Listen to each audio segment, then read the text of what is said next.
Good morning guys! Welcome to our another video tutorial. So nandito tayo ngayon sa Dream Club Academy Loading Concept Module 3.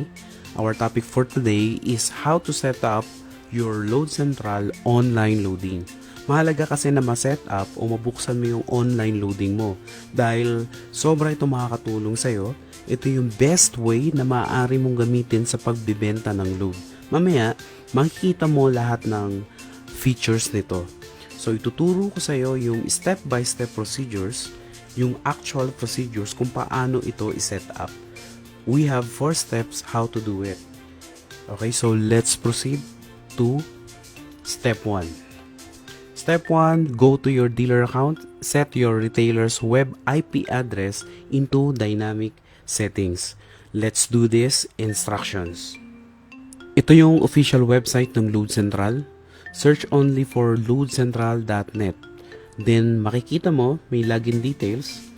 For username, ang ilalagay natin dito yung cellphone number ng dealer or ng retailer mo. And then, yung password mo dito sa online. Okay, so punta tayo sa procedure natin. Yung step 1 on how to set up your online loading. So, sa step 1 na tayo, number 1 na instruction is log into your dealer account. Okay, pasok ka raw sa dealer account mo, sa online dealer account mo. So, type natin yung cellphone number ng dealer mo. Okay? And then, yung 09, yung prefix ng cellphone number ng dealer mo or ng retailer mo, let's say for example, 0905, yung 0 papalitan mo siya ng 63. Okay? And then, password mo, yan. So, nandito na tayo sa loob ng online dealer account mo. Next instruction is click view all retailers. Okay? So, nandito na tayo. Next instruction is click retailers user info. Okay? For example, ito yung retailer mo na bubuksan mo or isa-set up mo yung online loading. Dito sa column niya, itong pinakadulo, click mo yung user info. Okay, next instruction is yung web IP address. Gawin mo siyang dynamic settings. So, select, click dynamic settings. So, after set up dynamic, huwag mo kakalimutan na i-save by clicking update info. Yan, okay. Makikita mo user details successfully updated. So, once na nag-pop up yan, okay na. Ibig sabihin, okay na tayo sa number 1 instruction natin na gawin mong dynamic settings yung web IP address niya. So let's proceed to step 2. Using your retailer SIM, send unlock to Load Central access number. Ang purpose nito ay para magkaroon ka ng access sa web tool retailer account mo para makapag online loading ka. So gamit ang basic phone or Android phone mo, go to write message and then type unlock and then space and then SMS password. Ibig sabihin yung password na ginagamit mo kapag naglo-load ka gamit yung basic phone or Android phone mo. Okay, then after nun, but make sure friend na yung unlock mo ay puro capital. Okay, after nun, send mo yan sa Load Central access number natin. Step 3, after receiving WebTool successfully unlocked message from Load Central, log into loadcentral.net with your retailer account for immediate change password. Do this immediately within 5 minutes. Then our last step, step 4, change password. Set your online loading personalized password for permanent use. So let's go again friend to our Load Central official website to do step 3 and step 4. So, after doing step 3, pagkatapos mong mag-send ng unlock, then step 4, once na na-receive mo agad yung successfully unlocked message ng Load Central, right away, gawin mo agad itong susunod na steps. Kapag hindi mo kasi ito ginawa within 5 minutes, maglalak ulit yung Load Central web tool mo. So, let's proceed. Pasok ka na kagad sa retailer online account mo para mag-change password agad, para permanente mo nang magamit yung online loading mo. So ngayon nandito tayo sa Load Central official website. Ngayon, ipapasok natin yung cellphone number ng retailer mo. Okay? 639.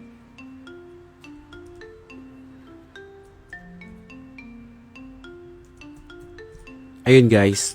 After mo mapasok yung cellphone number ng retailer mo, ngayon, sa password, ang gagamitin natin na password para makapasok ka, yung online default password, yung 123456. Okay, hindi mo pwedeng gamitin yung ginagamit mong password sa paglo-load gamit yung basic phone or Android phone mo. So, pasok na tayo. Hindi kasi siya pwede. Magkaiba yung password ng online loading tsaka gamit yung basic phone. So, nandito na tayo sa loob ng web tool mo or ng online loading mo. So, ngayon, gagawin natin, change password tayo kaagad. Okay? So, fill upan lang natin yung mga details na nandito na hinihingi. So, FL, SMS password, yan yung password na ginagamit mo gamit yung basic phone mo. Okay? So, fill upan mo. And then, current web tool password, ibig sabihin ano yung ginamit mo yung ngayon na bakit ka nakapasok, yun yung 1, 2, 3, 4, 5, 6. Okay? And then, mag-create ka na ng personalized na web na password mo for this online dito sa online loading mo.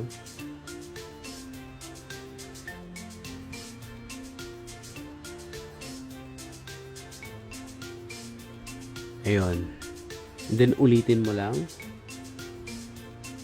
Hindi ko masyadong natandaan.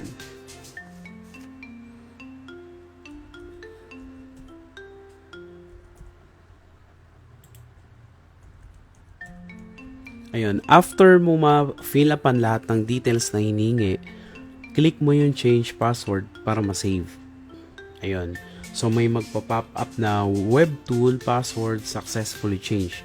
So, once na nangyari yan, pwede ka ulit mag-log out and then pasok ka ulit gamit na yung personalized, yung bago mong password. So, pasok tayo ulit.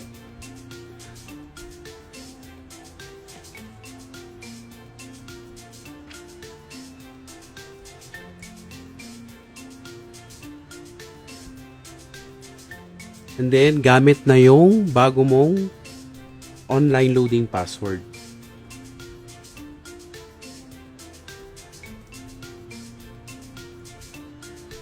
And then, log in. Ayun. So, yan na guys. Yan na friend. Permanente mo na ang magagamit yung online loading mo. So, ano yung features dito sa online loading? Ito yon. Paano mo to magagamit, bakit ito yung best way na pwede mo magamit sa pagbibenta ng load, kasi halos nandito na lahat ng product natin, yung more than 400 prepaid products. So ito, ayan yung mga tawag dito, mga variant. Yan, e-load products, call cards, game products, satellite, yan, portal products, internet card, and other products. So kung saan nakatutok itong arrow na to, ibig sabihin, nasa e-load products ka. So, once na, for example, meron nagpa-load sa iyo ng, for example, Smart or Globe, click mo lang yan, and then sabihin natin, nagpa-load siya ng Smart na regular 15. And then, type mo lang yung number niya. For example, yan. And then, isi-send mo lang yung sell product. Okay na yun. Darating na siya agad. So, kasing bilis. Sobrang bilis. Okay? Sobrang bilis. Kasing bilis ng mga direct, mga traditional loading. Okay? Then, kapag ito naman, call cards, yan. Click mo lang yan. Nandito lahat ng variant. Like, Smart Body 100. Yan yung mga kinakaskas, yan yung mga prepaid call cards. Okay? So nakita nyo guys, wala tayong cardless na tayo kumbaga. Okay, for example, ayan, and then yung number ng products and then quantity, kung ilan yung bibili niyang call card. Ngayon, once na sinend mo to, okay, ang darating dito sa number ng customer, yung pin code na kinakaskas sa likod. And then, kasama sa message, yung mechanics kung paano niya iloload yung call card na yon. Okay, so cardless na tayo. Puro product code na lang. And then, ito naman, game products. Ito yung mga karamihan na nilalaro ng mga kabataan ngayon. Yung mga nandun sa mga internet shop. Meron silang mga ina-avail na mga card, mga online card para sa nila, sa games nila. Yan, nandito lahat yan. So, level up card. I-click mo lang yan kung ano yung gusto nilang bilhin. And then, we have satellite. Nandito lahat yung tawag dito, Dream, GSAT, GPinoy, Signal TV, Sky Cable, lahat ng prepaid na cable. Ayan, Sky prepaid. Okay, so i-click mo lang yan kung ano yung binibili ng customer mo. And then we have internet cards or other products. So yan yung mga hindi natin alam. Nandito lahat ng product natin. So ganon ka ganda yung online loading natin. We have very important reminders. Your online or web tool password must be different from your dealer account password and retailer SMS password to make it permanent unlock. Ibig sabihin, ang gagamitin o isa-setup mong password sa online or web tool, retailer account mo, or yung online loading na sinetup mo ay hindi pwedeng pareho sa password ng dealer mo at sa SMS password. Ito yung password na ginagamit mo gamit yung basic phone or Android phone mo sa paglo-loading. Hindi pwede yon. Dapat magkakaiba ito para maging permanenteng unlock ang online loading mo. Okay? So, that's it guys. That's how you set up your Load Central online loading.